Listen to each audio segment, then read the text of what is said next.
샬롬, 반갑습니다. 교리학교에 오신 여러분들을 환영합니다. 오늘은 교리학교 2강 실론 두 번째 시간을 함께 갖도록 하겠습니다. 지난 시간에 하나님이 가지신 속성 중 비공유적 속성에 대해서 알아보았습니다.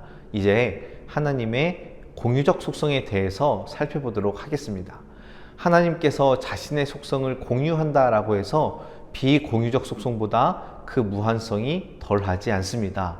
하나님께서 하나님의 속성들과 조금 닮은 것들을 자신이 지으신 사람들에게 전하였기 때문에 그것을 공유적 속성이다 라고 부릅니다.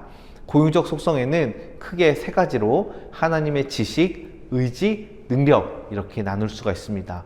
먼저 첫 번째로 하나님의 지식입니다. 하나님은 자신의 일을 작정하실 때 원인과 결과를 생각하지 않습니다.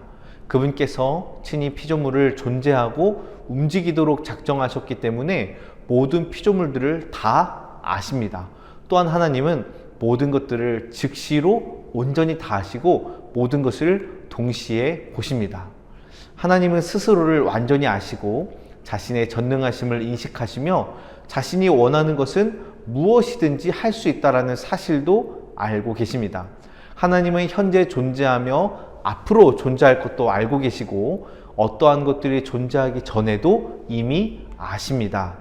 하나님의 관점에서 보면요, 우발적으로 일어나는 일은 결코 없습니다. 하나님의 역사가 없이는 어떤 것도 존재하지 않으며 어떤 일도 일어나지 않습니다. 하나님의 협력 없이는 아무것도 움직일 수 없고 모든 것이 하나님의 작정에 따라 일어납니다. 사람이 가지고 있는 의지와 자유는 하나님의 지식과 모순되지도 않습니다. 사람이 아무런 강요도 받지 않고 독자적인 선택을 따라 행한 일들조차도 결국 하나님께서 확실히 작정하신 일이에요. 또한 하나님은 그것이 발생하리라는 것도 이미 알고 계십니다. 인간의 자유의지에 따라서 장차 일어나게 되는 모든 미래에 대해서도 다 알고 계세요. 이것이 바로 하나님이 가지신 지식입니다. 두 번째로 하나님의 의지입니다. 선택하거나 유기하거나 사랑하거나 미워하거나 무언가를 기뻐하거나 불쾌하는 능력을 의지라고 부르는데요. 하나님의 의지는 곧 원하시는 하나님 자신이기도 합니다. 하나님에게는 오직 하나님만의 의지가 있습니다. 이 의지가 작용하는 대상에 따라서 하나님의 작정 의지와 하나님의 명령 의지로 구분이 됩니다. 하나님의 작정 의지는 하나님의 선하시고 기뻐하시는 뜻 또는 하나님의 숨겨진 의지라고 불리우기도 합니다.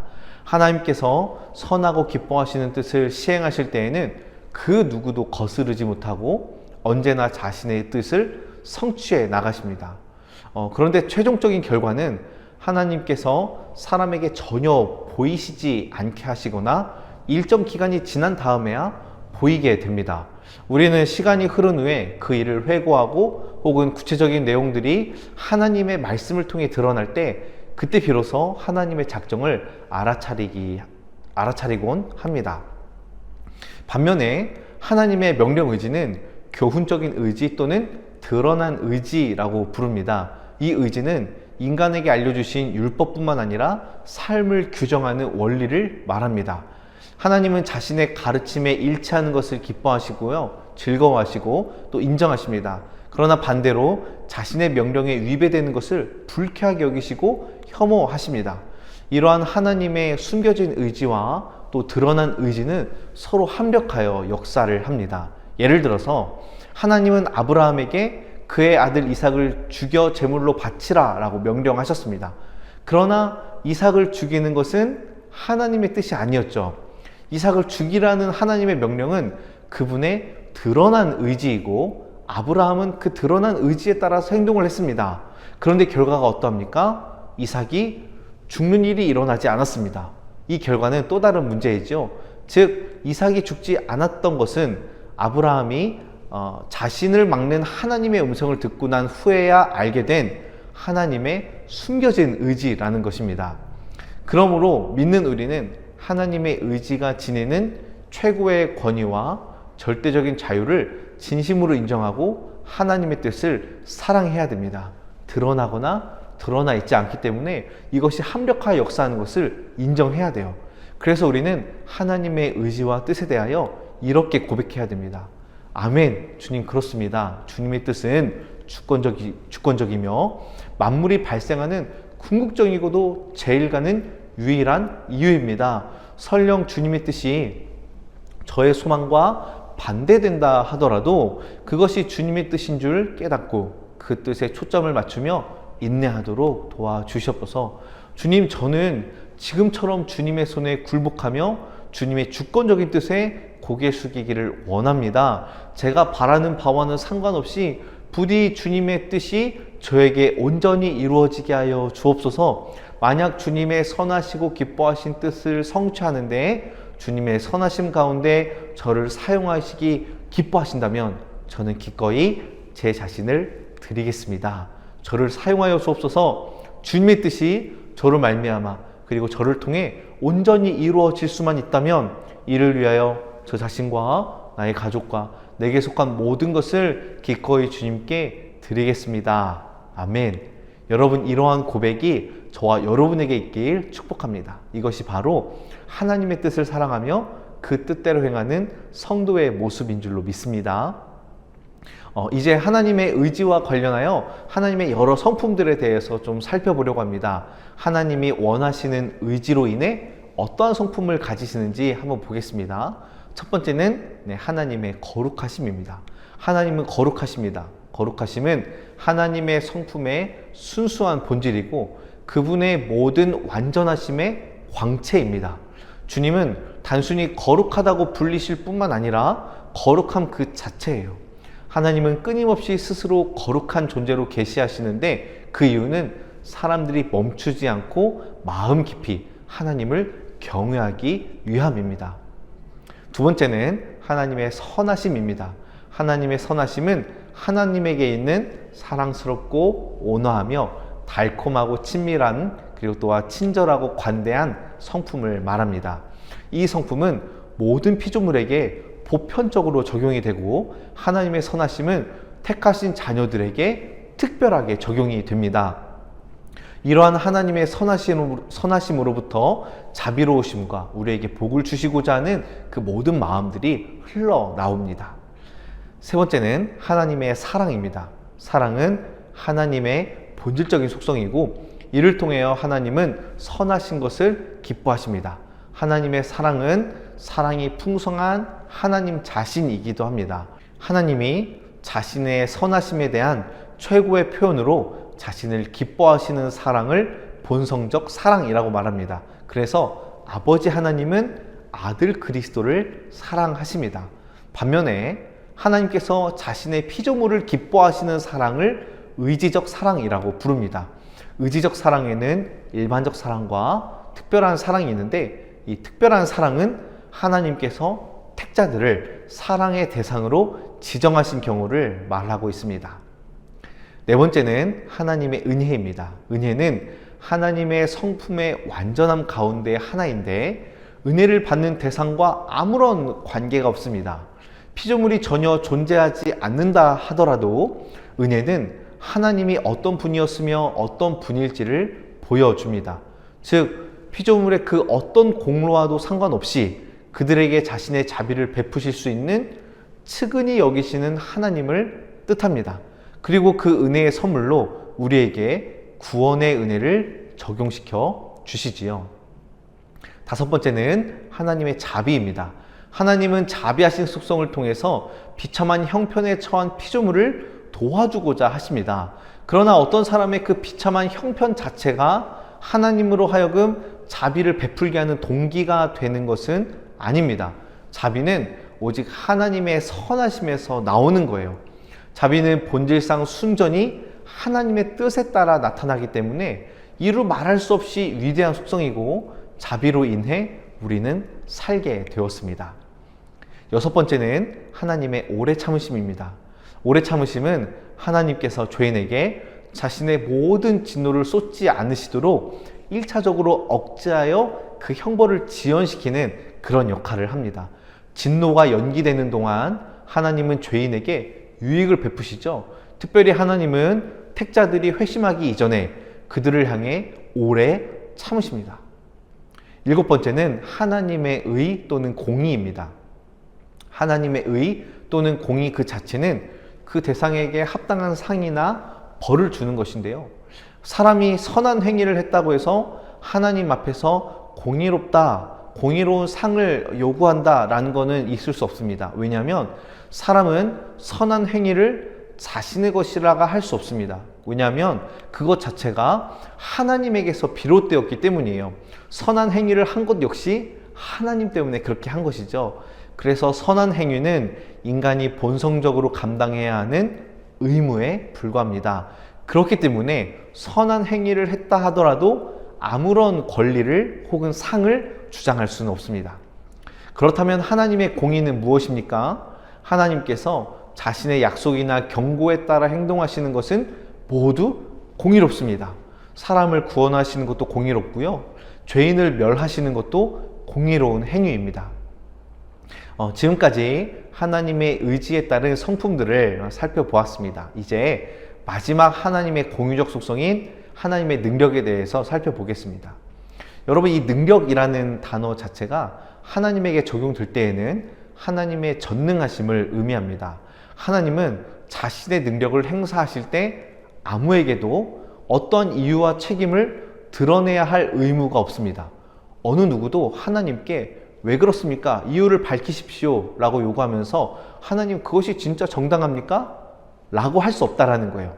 다만 우리는 하나님이 모든 피조물의 주인이시며 이에 대해서 무한하고도 절대적인 능력과 사법권을 가지고 계신 분으로, 또한 하나님이 주권적인 분이라는 사실을 늘 인식하고 인정해야 합니다. 하나님은 자신이 원하는 바는 무엇이든지 조금 더 거스르지 않고 성취하는 분임을 알아야 됩니다. 여러분, 이 사실이 우리에게 어떤 위로를 줍니까? 우리는 하나님의 자녀이기 때문에 전능하신 하나님으로 말미암아 용기를 얻을 수 있습니다. 하나님이 우리를 위하신다면 어느 누가 감히 여러분을 대적하겠습니까? 우리가 해결할 어떠한 답이나 수단이 아무 것이 없어도 하나님은 이미 우리 문제에 대한 답을 가지고 계십니다. 그러므로 우리는 모든 일에 힘을 얻고 하나님을 나의 피난처로 삼으며 걱정과 두려움과 공포에서 해방될 수 있습니다. 지금까지 하나님의 존재와 그분의 완전한 속성들에 대해서 살펴보았습니다. 여러분, 하나님을 그 모습 그대로 지속적으로 묵상하며 그분의 얼굴 앞에서 걷는 삶을 산다라는 것은 신앙을 가진 사람이라면 누구나 실천해야 되는 의무입니다. 하나님께서 자기 백성들에게 가장 중요하게 약속하시는 것은 그들이 하나님과 함께 걸으며 그분이 그들과 함께 걸으신다라는 사실이에요. 하나님과 함께 걷는 삶은 자신을 낮추고 주님을 기쁘시게 할 뿐만 아니라 여러분이 바라는 영적인 틀을 만들어냅니다. 하나님을 자기 하나님으로 숙고하는 특권을 가지고 있다면 하나님의 의로우심을 인식하고 그분의 의로우심을 찬양하고 기뻐하게 될 것입니다. 참된 성도는 자신과 모든 피조물들을 향한 하나님의 뜻이 온전히 성취되는 것을 기뻐합니다. 그리고 모든 것을 달콤하게 만들고 잘 진행하게 하시는 하나님의 뜻에 스스로 굴복하지요. 또한 자신의 뜻을 모두 버리고 하나님의 뜻에 온전히 맡기며 하나님의 뜻에 따라 행하고자 준비하며 하나님이 기뻐하신 일을 할 채비를 합니다. 저와 여러분, 우리 모두가 하나님의 존재와 그분의 성품을 깊이 알고 그분을 두려워할 줄 알고 그분께만 온전히 기대길 소망합니다. 이제 하나님의 위격에 대해서 함께 나누겠습니다. 이 위격이라는 단어는 인격과 관련된 단어인데 각각 독립되고 구별된 인격체를 표현하는 단어입니다. 이 내용은 본격적으로 위격에 대해서 다룰 때에 다시 말씀을 드리겠습니다. 우리가 먼저 이 삼위일체 하나님의 위격에 대한 교리를 본격적으로 살펴보기 전에 다음 사항들을 여러분 분명히 인식해야 합니다. 첫 번째로 우리는 하나님의 본질과 존재를 다 파악할 수 없습니다. 우리가 알 수 있는 것은 일부분에 불과하고요. 그것도 겨우 손에 닿을 수 있는 교리의 조각이나 끝자락에 불과한다라는 사실을 우리는 이해를 하고 있어야 합니다. 우리는 주님께서 기꺼이 빛을 비추어 주고자 하는 범위까지만 알 수가 있습니다. 둘째로 하나님께서 사람에게 주신 기록된 말씀 전체는 우리가 감지할 수 있는 것과 관련된 인간의 언어와 단어로 기록되어 있습니다. 삼위일체의 신비를 드러내기 위해서 사용된 언어와 용어가 바로 여기에 속하죠. 그러므로 우리는 하나님의 신령한 것들을 인간의 수준으로 격하시키지 않도록 조심해야 됩니다. 주님께서 맞추어 주셔서 인간의 언어로 설명해 주신 것 뿐이지요. 세 번째로는 삼위일체는 오직 성경에만 계시되어 있기 때문에 성경 말씀만을 기준으로 삼고 성경이 증언하는 바를 우리는 반드시 믿어야 합니다. 이제 한번 살펴보겠습니다. 먼저 하나님은 단일 본질로 존재하십니다. 오직 한 분 하나님만이 계신다라는 사실이에요. 실체와 존재에 있어서 여러분이 계시는 게 아니라 우리는 한 분 하나님이 계심을 믿습니다. 신명기 6장 4절에 이스라엘아 들으라 우리 하나님 여호와는 오직 유일한 하나님이시니, 또한 갈라디아서 3장 20절에 그 중보자는 한 편만 위한 자가 아니라 하나님은 한 분이시니라 라고 말씀하고 있습니다. 유일하고도 하나이신 하나님은 세 위격적 존재로 존재하시는데 바로 성부와 성자와 성령이십니다. 이 신적인 존재는 삼중적인 방식으로 존재합니다. 이 존재 방식을 우리가 인격이라고도 부를 수 있고, 각각의 위격은 서로 구별되지만 분리되지는 않습니다. 삼위 하나님은 세 위격으로 존재하죠. 세 위격은 병립하는 것이 아니고 발생 및 발출이라는 방법을 통해서 존재하십니다.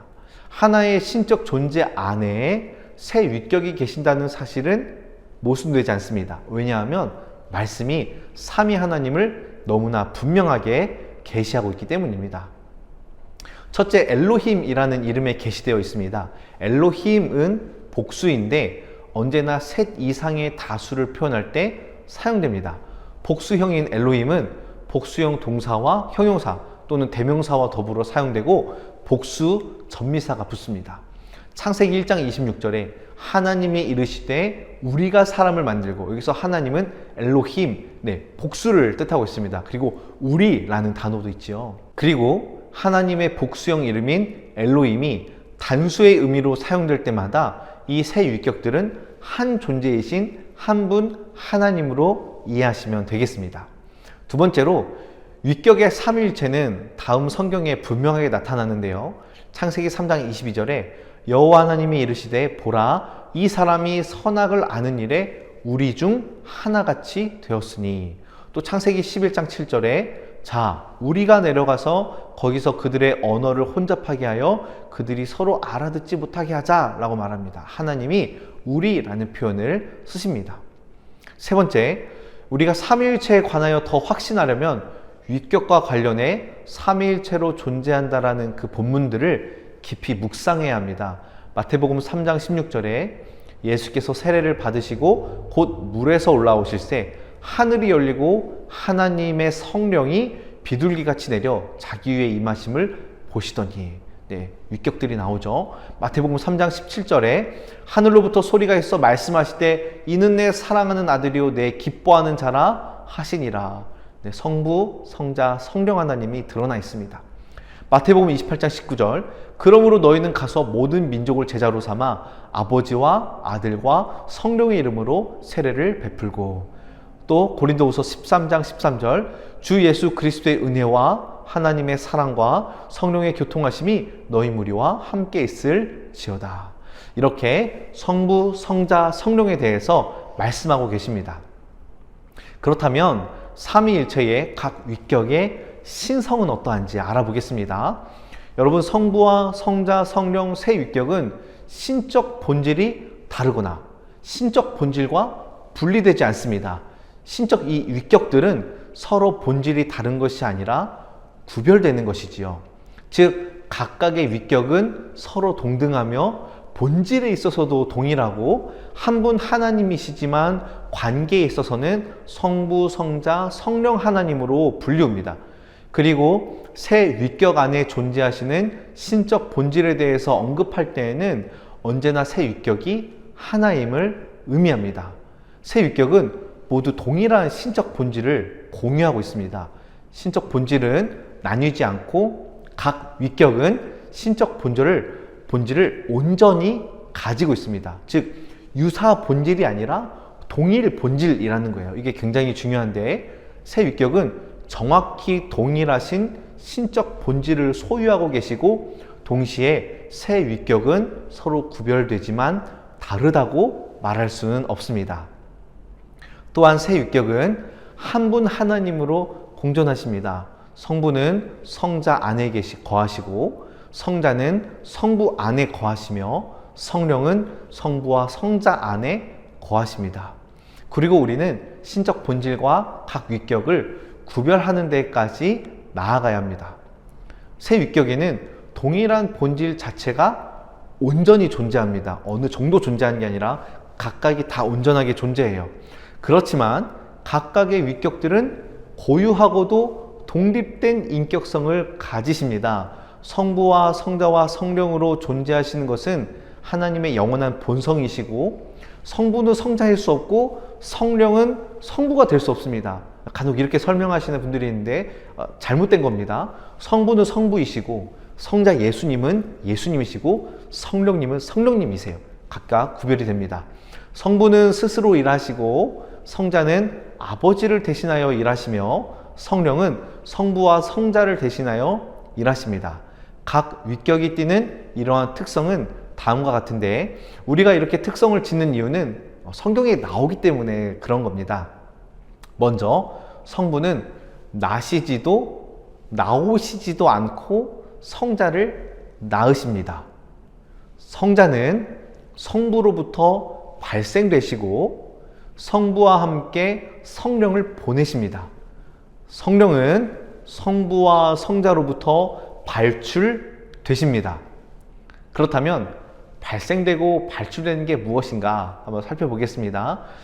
이 부분들은 사실 우리가 이해한다라기보다는 말씀에 나와 있으니 수납한다, 이렇게 생각하고 천천히 따라오면 될 것 같습니다.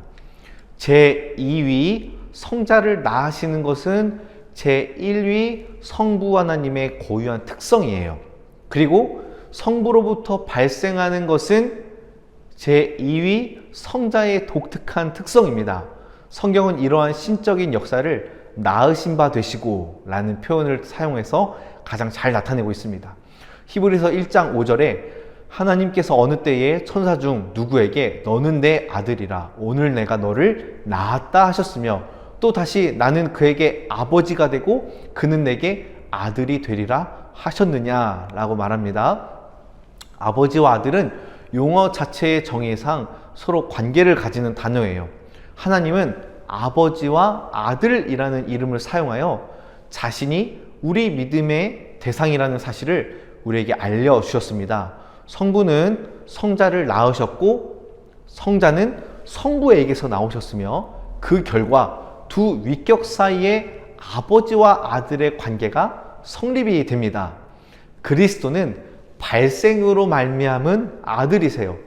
그렇지만 영원 전부터 함께 계셨기 때문에, 영원으로부터 발생하셨기 때문에 시간상, 우리 인간처럼 시간상 성부가 먼저 계신 것은 아닙니다. 아버지니까 먼저 있고 아들이니까 뒤에 있다가 아닙니다.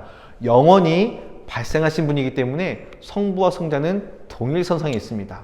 성자는 영원 가운데 나신 분이신데, 이 말은 그리스도께서 하나님 아버지와 동일하다는 것을 뜻합니다. 성자는 가장 먼저 나셨으며 영원 가운데 나신 하나님의 탁월한 아들로 불리우지요. 그분은 본성과 관련해서 영원한 나심에 따라 하나님과 관계를 맺고 계시는 분입니다. 하지만 그리스도의 성육신 때문에 하나님의 아들이 되었느냐라고는 말할 수 없습니다. 그리스도는 이미 영원한 성부 하나님의 영원한 성자이십니다. 성육신 때문에 어떠한 차이가 발생한 것이 아니죠. 관계가 생긴 게 아닙니다. 그분은 육체로 태어나시기 전부터 영원 가운데 계신 분이십니다.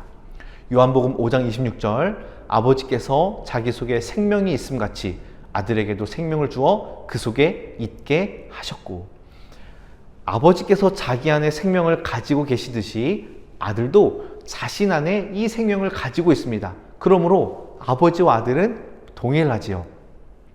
같은 생명이 각각의 위격에 있기 때문에 아버지와 아들은 동일합니다. 하지만 생명을 가지시는 방식에는 차이가 있습니다. 아버지는 자신 안에 생명을 가지고 계시고 그것을 아들에게 주어서 아들도 동일하게 자신 안에 생명을 가지도록 하셨습니다. 여기에는 시간의 개념도 무에서 유로의 어떠한 변화도 없습니다. 이해하셨나요? 네, 이제 삼위일체의 세 번째 위격이신 성령에 대해서 살펴보겠습니다. 성경은 제3위 하나님을 성령이라고 부를 때에 히브리어 루아흐와 헬라어 푸뉴마를 사용을 합니다. 이 단어는 하나님의 특성의 영적인 측면을 표현하기 때문에 영이라는 말이 가장 적절합니다. 성부와 성자로부터 발출하시는 것은 성령이 가지신 특성입니다. 발출은 간략하게 파송이라고도 불리우는데 이것은 성령의 인격적인 특성이에요. 요한복음 15장 26절 말씀에 내가 아버지께로부터 너희에게 보낼 보혜사 곧 아버지께로부터 나오시는 진리의 성령이 오실 때에 그가 나를 증언하실 것이요. 성령은 성부와 성자로부터 발출하시기 때문에 밀접한 관계를 갖고 계십니다. 그래서 성령은 전능자의 기운이요 그의 입 기운이라고도 불립니다. 성령이라는 이름은 성령께서 성부와 성자보다 더 거룩해서 불리우는 이름이 아니라 성부와 성자의 영으로 불리우기 때문입니다. 성령은 성부 및 성자와 구별되는 인격이시고 온전한 신적인 본질을 소유하신 하나님이십니다. 그리고 성령은 신성을 가진 인격이시고 그분은 하늘과 땅을 창조한 참되고도 영원한 하나님이십니다. 창조의 시점에 이미 성령께서 계셨고 수면 위를 운행하셨습니다. 성령은 편재하시는 존재이시기 때문에 필연적으로 하나님이시지요. 성령은 모든 것을 살피시고 완전히 아십니다. 성령님은 하나님에 관하여 가장 깊이 숨겨진 것까지도 통달하시는 분이십니다. 성령은 세상을 창조하시고 택자를 거듭나게 하시며 영적인 생명을 나누어 주시고 모든 영적 은사를 나누어 주며 신자에게 기도를 가르치시고 그를 인도하며 죽은 자를 살리십니다. 성령께서 신자를 성자께로 인도하며 성자는 성부께로 인도하고 성부는 성자와 성령을 통하여 신자 안에 역사하십니다. 여기까지가 우리가 삼위일체 하나님에 대한 내용인데 짧게 알아보았습니다. 우리가 다 이해할 수 없는 신비한 진리이지만 성경이 삼위일체 하나님을 말씀하시니 우리는 믿고 수납해야 할 줄로 압니다. 삼위일체를 대할 때에 우리는 하나님을 하나의 본질을 가지되 삼위로 존재하신 분으로 여겨야 합니다. 또한 은혜의 언약을 시행하시기 위해 각 위격에 행하시는 구원사역에 주목하여 우리는 감사할 줄 알아야 됩니다. 이렇게 우리가 삼위일체 하나님을 숙고할 때 삼위일체 안에 놀라운 진리의 빛을 보게 되고 더 큰 구원의 감격을 누리게 될 것입니다. 이 책에 다음에 나오는 성령의 구원사역에 대해서도 나오는데요. 이것은 나중에 구원론에서 다루도록 하고 이제 하나님의 작정으로 넘어가도록 하겠습니다.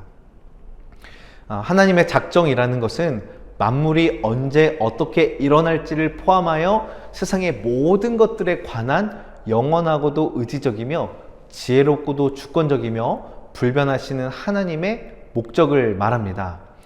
창세 전에는 오직 영원만이 있었습니다. 영원 가운데 계시던 하나님은 한 세상을 만드셨고 그 세상을 피조물로 채우기를 원하셨습니다. 그리고 그 모든 것들을 주장하고 다스리기로 하시고 각 피조물들이 존재하는 동안 일어나는 모든 사건들의 장소와 활동과 그 모든 과정을 정하셨다라는 거예요. 하나님의 작정이 모든 만물의 최초 원인입니다. 작정에 따라 시간 속의 모든 것들이 한치의 오차도 없이 존재하고 일어나게 됩니다. 그분이 창조하신 모든 것은 바로 그분의 계획이 표현된 것이고, 하나님의 작정은 하나님의 계획이 드러나는 수단입니다. 때문에 존재하고 일어나는 모든 것들은 하나님의 작정이 나타나는 것이다 라고 말할 수 있겠습니다. 하나님의 작정은 그분의 주권적이고 선하시며 기뻐하시는 바에 대한 표현이고, 지금 일어나고 있는 모든 것들이 선하다라는 것이죠. 이제 하나님의 작정의 특징을 살펴보겠습니다. 하나님의 작정은 독립적이며 절대적이고 전적으로 무조건적입니다. 또한 어떠한 제2의 원인에도 의존하지 않습니다. 제2 원인들은 단지 이 작정이 시행되는 수단에 불과합니다. 그 어떤 조건에도 의존하지 않고 그 어떤 것도 하나님이 자신의 뜻을 이루시는 것을 방해할 수 없습니다. 하나님의 작정은 변하지 않기 때문에 그 어떤 조건에도 의존하지 않는다고 결론 내릴 수밖에 없지요. 또한 하나님은 변화하는 인간에 대응하여 자신의 작정을 이랬다 저랬다 바꾸지도 않습니다. 여러분, 그렇다면 하나님은 무엇을 작정하셨을까요? 하나님은 일반적으로 모든 것을 계획하셨고, 좁게는 각각의 개별적인 문제를 작정하셨습니다. 어떤 물체도, 어떤 활동도, 어떤 모임도, 어떤 최종적인 결과도, 그것이 크든 작던 간에, 선하든 악하던 간에 자연의 일반적인 과정을 통해 일어났다면 그 어떤 것도 제2 원인에 의하여 일어나거나 우연히 일어난 게 아닙니다. 모든 것들, 모든 천사, 하늘과 땅에 있는 모든 무생물, 모든 사람, 모든 행동, 모든 결과, 그리고 이름을 붙일 수 없지만 존재하는 모든 것들이 하나님의 작정 안에 있습니다. 하나님은 세상의 모든 일을 포괄하여 작정하시고, 사람의 구체적인 것들, 즉 거주지와 삶의 모든 사건, 택자들의 복과 사람의 날을 작정하시고 허락하셨습니다. 모든 피조물들은 활동을 할 때 필연적으로 하나님께 의존하고, 모든 사건의 결과도 필연적으로 하나님의 뜻을 따를 수밖에 없습니다. 그렇다면 하나님의 예정은 무엇일까요? 하나님의 작정 중에 사람의 구원과 멸망을 작정하신 것을 하나님의 예정이라고 합니다. 즉, 예정은 우리 사람에 관련된 걸 말할 때 쓰는 거예요. 예정이란 어떤 사람들을 창조하시고 그들을 죄 아래 가두어 두며 그 후에 자신의 주권적인 은혜의 영광을 위해 그리스도를 통하여 구원을 주시기로 작정하심과 동시에 어떠한 사람들 역시 죄 가운데 가두어 두시고 그들은 그들의 죄로 말미암아 정죄를 받아 하나님의 공의를 찬송하게 하도록 작정하신 것이 예정 안에 다 포함되어 있습니다. 하나님이 예정하신 목적은 자신의 은혜와 자비와 공의가 높이 드러나서 그분 자신이 찬양을 받는 것입니다. 그리고 그 목적을 달성하기 위해 수단을 작정하셨는데요. 그 수단은 바로 멸망에 어울리는 진노의 그릇과 영광을 위해 준비된 자비의 그릇입니다. 하나님께서 타락한 인류라는 집단에서 얼마를 선택하여 그들을 구원하기로 하셨습니다. 그리스도를 통하여 사람들을 구원하고 그들을 거룩한 길을 통해 구원으로 인도하시는 것, 이것은 하나님의 거룩함을 온전히 드러내는 것입니다. 뿐만 아니라 죄악 가운데 죄를 범하는 사람들을 하나님이 떠나시고 그들이 범한 죄에 대하여 심판을 받게 하시는 것 역시 하나님의 거룩함을 온전히 나타냅니다. 이렇게 예정이 가진 독특한 특성들이 있는데, 예정이 가진 독특한 특성 중에 하나는, 첫 번째는 예정은 영원합니다. 두 번째로 예정은 의지적입니다. 하나님은 오직 자신의 선하고 기뻐하시는 뜻에 따라 움직이십니다. 또한 세 번째 예정은 지혜의 행위입니다. 하나님은 이를 통해서 알맞은 수단을 정하심으로 자신의 목적을 성취하십니다. 네 번째로 예정은 독립적이고 절대적이며 무조건적입니다. 하나님은 수단을 사용하여 자신의 작정을 이루시죠. 모든 수단들, 구원의 수단, 멸망의 수단들은 그분의 선하고 기뻐하시는 뜻을 따릅니다. 다섯 번째로 예정은 불변하는 작정입니다. 하나님의 목적은 영원의 기원을 둡니다. 이 목적은 오직 하나님의 선하시고 기뻐하는 뜻에서 나오기 때문에 하나님의 목적, 예정하신 이 목적은 변할 수가 없습니다. 이렇게 예정의 특징에 대해서 살펴보았는데요. 예정에는 선택과 유기라는 두 가지 요소로 이루어져 있습니다. 선택이라는 것은 하나님께서 미리 정하시는 것을 의미하죠. 이를 통해 하나님은 각자의 이름으로 구별되는 특정한 개인들을 영원한 구원으로 인도하시기로 영원히 확실히 그리고 변함없이 작정하셨습니다. 이 작정은 그들이 앞으로 믿을 것과 선하게 살 것을 미리 보시고 알기 때문에 선택한 게 아니에요. 오직 하나님의 은혜와 영광을 위하여 그분의 유일하고도 주권적이며 선하고 기뻐하시는 뜻을 따라 선택을 하셨습니다. 이 선택은 인간이 그 어떤 선한 행위도 하기 전에, 즉 세상이 생기기도 전에 영원에 일어난 선택이에요. 오직 하나님의 주권적이고 선하고 기뻐하시는 뜻만이 선택의 이유가 되는 것입니다. 그래서 선택은 변하지 않습니다. 사람은 하나님의 작정을 바꿀 수 없어요. 선택이 어떤 조건을 근거로 이루어진 것이 아니기 때문입니다. 하나님은 친히 택한 백성 안에서 자신이 기뻐하는 대로 일하시며 이를 통해 그들을 구원으로 인도하십니다. 그렇다면 왜 선택하셨을까요? 선택의 목적은 하나님께서 그의 성도들에게서 영광을 받으시고 모든 믿는 자들에게서 놀랍게 여김을 얻으시고 은혜의 영광을 위한 것입니다. 이제 유기를 살펴보겠습니다. 유기는 예정을 구성하는 또 하나의 요소인데 하나님의 주권적이고 선하고 기뻐하신 뜻을 따라 그들의 죄를 징벌하심으로 그들을 통하여 하나님의 정의로우심을 드러나게 하는 것입니다. 유기 역시 하나님의 선하고 기뻐하시는 뜻에 따라 일어납니다. 물론 유기자들이 멸망하는 원인은 그들의 불경건함, 그들의 죄악 때문이지요. 그렇다고 해서 그들이 불경건하기 때문에 그들을 유기하기로 작정하신 원인은 아닙니다. 유기의 작정은 전적으로 자신이 기뻐하는 대로 무엇이든지 할 수 있는 권리와 능력을 가지신 하나님의 선하고 기뻐하시는 뜻에 따라 일어납니다. 그러므로 누구든지 어느 누구도 어찌 나를 이같이 만들었느냐 라고 반문하거나 따질 수 없습니다. 죄는 하나님이 누군가를 멸망하도록 작정하시는 유일한 수단이자 원인이죠. 그래서 하나님은 그들이 자발적으로 하나님에게서 돌아서서 스스로 죄의 노예가 되도록 허용하시고 내버려 두십니다.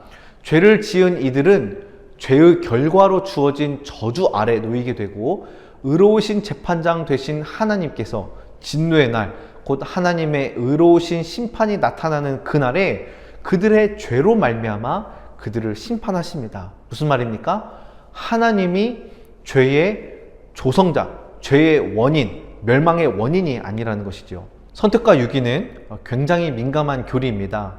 하지만 이 교리는 누가 택함을 받았고 누가 버림을 받았느냐 이렇게 막 나누고 갈리우게 하는 교리가 절대 아니고 택한 자들을 향한 은혜로운 교리임을 우리가 알아야 합니다. 우리는 누가 택자이고 누가 유기되었는지 알 수 없고 하나님의 뜻이기 때문에 내가 택함 받은 것에 감사하는 교리가 바로 선택과 유기, 예정의 교리입니다.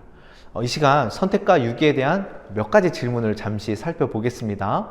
첫 번째로 하나님께서는 그리스도를 모든 사람 각각의 구세주로 예정하시고 모든 인류에게 보편적으로 자비를 베푸시기로 계획하셨는가? 라는 질문이에요.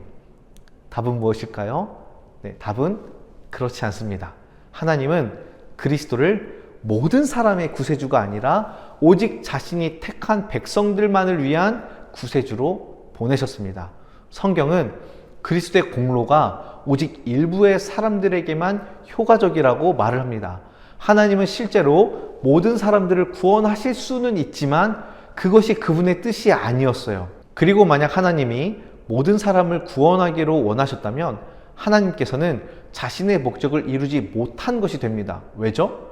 실제로 모든 사람이 다 구원을 받지 않기 때문입니다. 두 번째 질문입니다. 어떤 사람들이 하나님의 선택의 구체적인 대상이었는가 하는 질문이에요.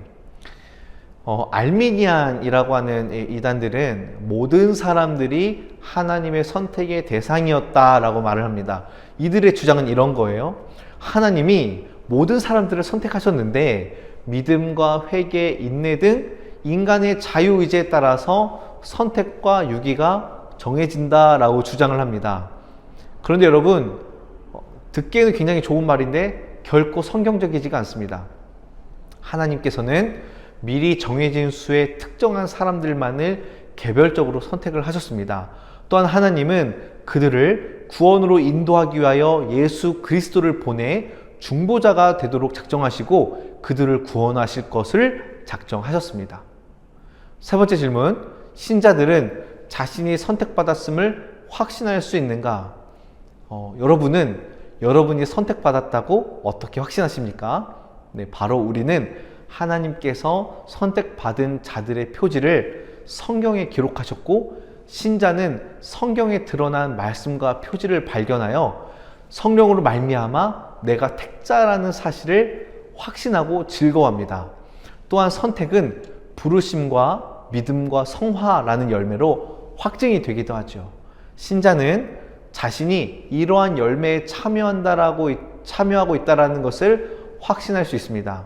성경은 신자들이 참으로 확신한다라고 분명히 말합니다. 성경을 통하여 성령의 역사로 내가 택함 받았구나라는 것을 즉각적으로 깨달을 수 있다는 것이죠.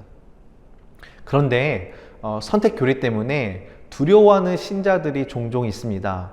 내가 과연 택자인가 하는 생각이 들 때가 있어요.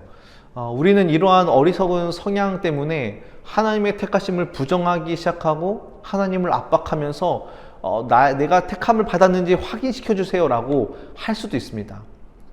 그런데요, 우리는 내가 택자인지 확신을 얻기 위해 하늘로 올라가서 내 이름이 생명책에 기록되어 있는지 살펴볼 수 없습니다. 여러분이 꼭 기억해야 할 것은 이 확신은 하나님의 말씀을 통해 주어진다라는 사실입니다. 여러분은 스스로 하나님을 향한 사랑과 두려움, 자원함과 순종, 영적인 자유, 주 안에서 기쁨과 같은 그런 영적인 틀이 여러분의 영혼에 있기를 사모하고 소망하고 있다는 것을 인식하십니까? 여러분은 하나님에 대하여 생각하고 기도하도록, 또한 침체에서 벗어나 회개하고 하나님이 기뻐하시는 길로 걷도록 마음이 자극받고 있는 것을 인식하십니까? 이 모든 것들이 여러분이 인식하고 여러분 안에 그런 마음들이 있다면 여러분은 하나님께서 부르셨을 뿐만 아니라 하나님께서 여러분을 이끄신다는 사실을 확신할 수 있습니다. 더 나아가서 하나님을 바라보고 갈망하며 그분과 관계를 맺고 그분께 굴복하며 여러분의 구원을 그분께 의탁하고 그분을 의지하십니까? 만약 여러분들에게 그러한 모습들과 마음이 있다면 여러분은 참된 믿음에 참여하고 있는 자입니다. 여러분에게 기뻐하고자 하는 내적인 어떤 움직임이 있다면 여러분의 이름이 어린 양의 생명책에 기록되었다라는 사실로 말미암아 기뻐하십시오. 선택에 대한 확신으로 말미암아 참으로 우리는 자유로워지고 하나님과 친밀해지며 잠잠히 순종하게 될 것입니다. 이제 하나님의 사역 중에 외적인 사역인 창조에 대해서 살펴보겠습니다. 창조라는 말이 너무 익숙하고 흔히 쓰는 말입니다. 그렇다면 창조의 시점은 언제일까요? 우리가 시간을 계속 거슬러 올라가다 보면 우리는 궁극적으로 더 나아갈 수 없는 태초라는 시점에 이르게 됩니다. 아무것도 없는 그때에 하나님이 천지를 창조하셨습니다. 태초 너머지요. 존재하지 않았던 세상이 생겨났습니다. 세상은 저절로 생겨난 게 아니라 만물을 창조하신 하나님께서 세상을 만드신 것이지요. 창조는 삼위 하나님 모두가 사역하신 것입니다. 우리는 흔히 창조는 성부 하나님의 사역, 구속은 성자 예수님의 사역, 성화는 성령님의 사역으로 이해하는데요. 다른 위격들이 완전히 배제되는 것이 아니고 분명히 다 같은 사역에 포함이 됩니다. 결국 창조는 성부의 사역뿐만 아니라 성자와 성령의 사역이기도 합니다. 성자도 세상을 창조하셨고요. 성자는 보조적인 역할을 하거나 수단이 되신 것이 아니라 오히려 창조의 원인이 되십니다. 요한복음 1장 3절에 만물이 그로 말미암아 지은 바 되었으니 지은 것이 하나도 그가 없이 된 것이 없느니라. 또한 창조는 성령의 사역이기도 합니다. 시편 33편 6절에 여호와의 말씀으로 하늘이 지음이 되었으며 그 만상을 그의 입 기운으로 이루었도다 라고 말씀합니다. 즉 창조는 삼위일체 하나님의 고유한 사역입니다. 창조할 수 있는 존재는 하나님뿐이지요.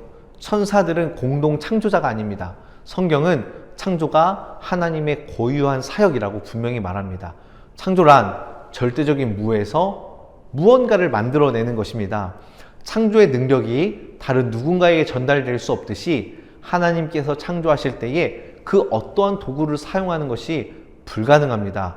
하나님께서 한마디 말씀만으로 무에서 유를 창조하실 때 무슨 도구가, 무슨 수단이 필요하겠습니까? 오직 하나님의 전능하신 뜻을 담은 한마디 말씀으로 세상은 만들어졌습니다. 여러분, 하나님은 세상을 창조하실 수도 창조하지 않으실 수도 있었습니다. 하나님은 더 오래전에 창조하실 수도 있었고 하나님은 그 후에 창조하실 수도 있었습니다. 또한 세상을 여러 개 만드실 수도 있었습니다.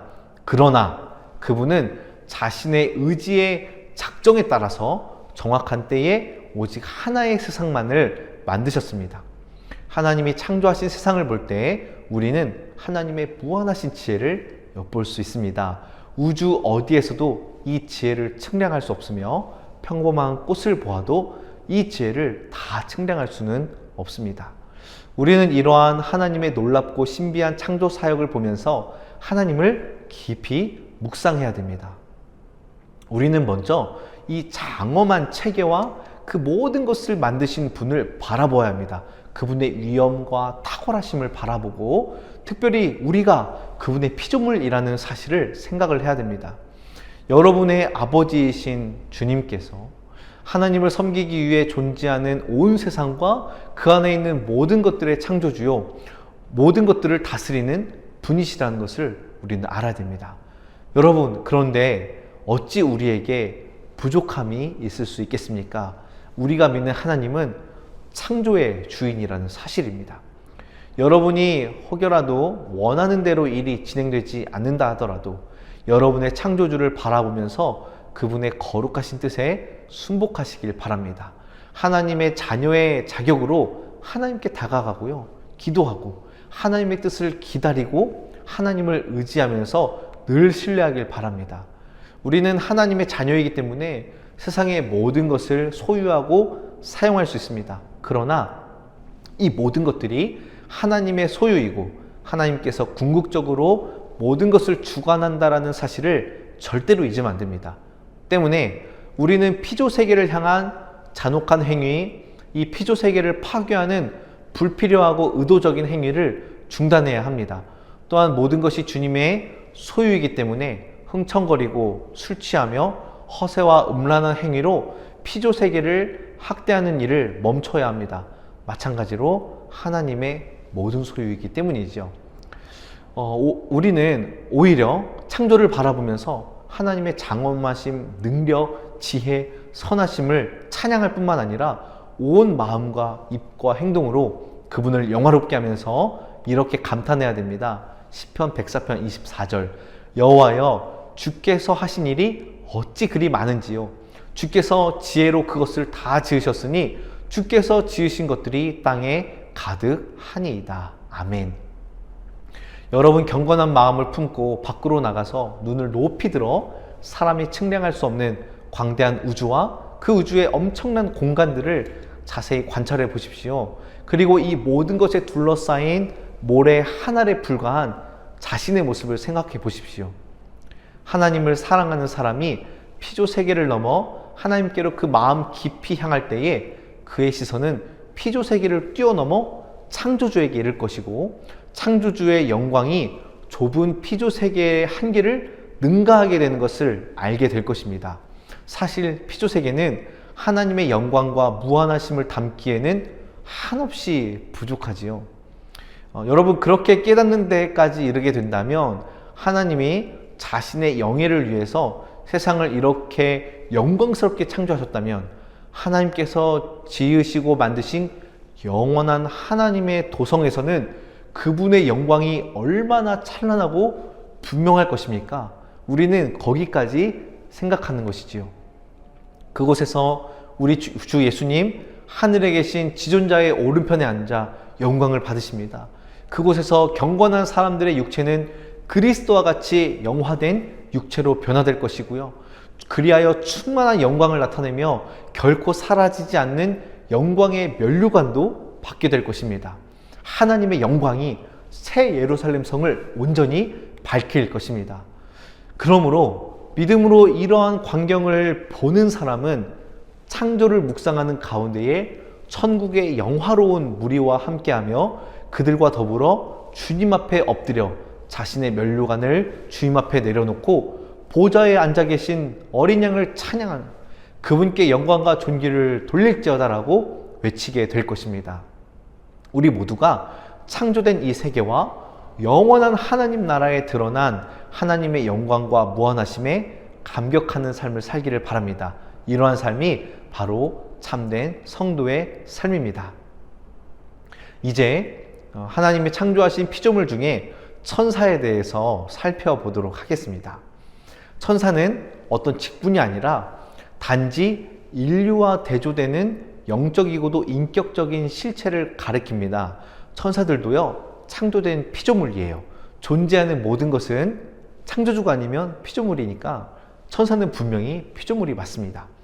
그런데 천사는 보이지 않는 인격적인 존재로 창조되었고 탁월한 지성과 의지와 능력을 선물로 받았습니다. 이들의 형상과 존재 방식은 우리에게 알려지지 않았지요. 하나님은 그들이 육체와 연합됨 없이 독립적으로 존재하도록 창조를 하셨습니다. 천사들은 본질적으로 육체와 연합하지 않지만 때로 말씀을 보면 육신을 입은 모습으로 나타나기도 합니다. 먼저 선한 천사들을 살펴보겠습니다. 태초의 모든 천사들은 거룩한 상태로 창조되었습니다. 선한 천사들은 택하심을 받은 천사들, 디모데전서 5장 21절에 나오는데요. 택하심 받은 천사들이라고 나오는 걸 보니 사람뿐만 아니라 천사들 중에도 선택이 있었다라는 사실을 우리가 알게 됩니다. 천사들은 하나님이 계신 하늘에 거합니다. 천사들은 받은 명령을 수행하기 위해 이 땅으로 내려오죠. 시편 103편 20절에 능력이 있어 여호와의 말씀을 행하며 그의 말씀의 소리를 듣는 여호와의 천사들이여 여호와를 송축하라 라고 말합니다. 구체적으로 하나님은 천사들을 보내 택자들을 섬기게 하셨습니다. 그들은 택자들을 보호합니다. 성경을 보면 택자들에게 위험을 경고하거나 범죄를 책망하거나 택자들이 취해야 될 행동을 가르쳐 주기도 했습니다. 그렇다면 저마다 특별한 수호 천사를 가지고 있느냐라는 질문이 나올 수도 있는데요.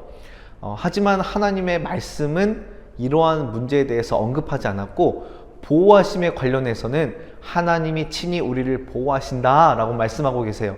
그래서 우리는 수호 천사가 있냐 없냐가 아니라 하나님이 나를 보호하신다라고 여기고 성경에 기록된 범위를 넘어가서는 안 됩니다.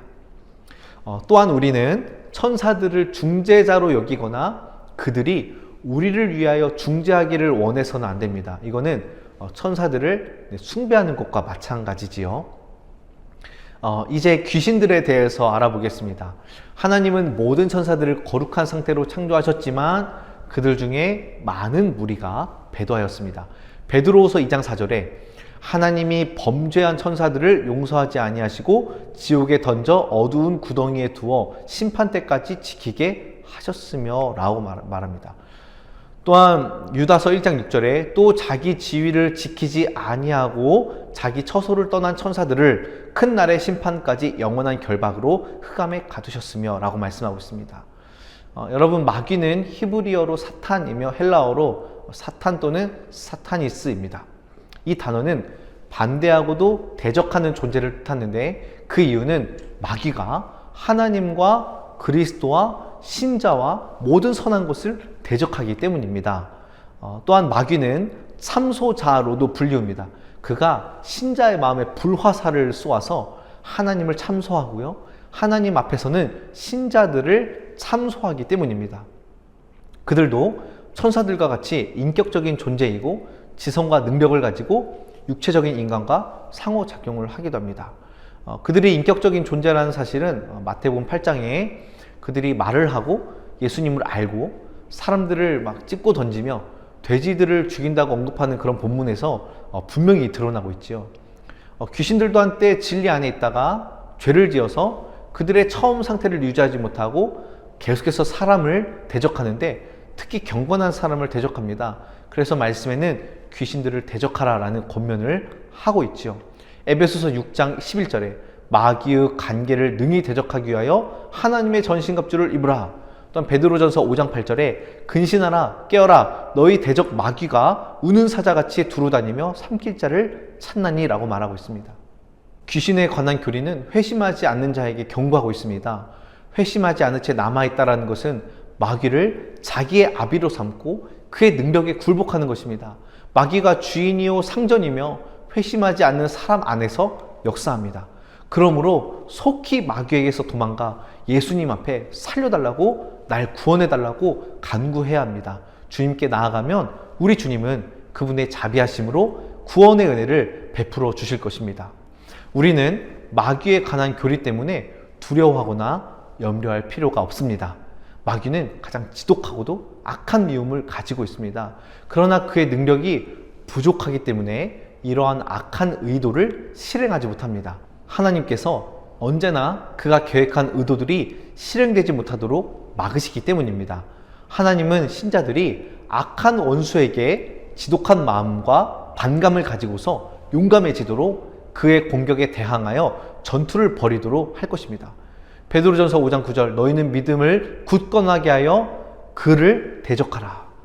여러분 그러므로 두려워하지 마시고 하나님을 신뢰하고 끝까지 주님 안에 거하시길 축복합니다.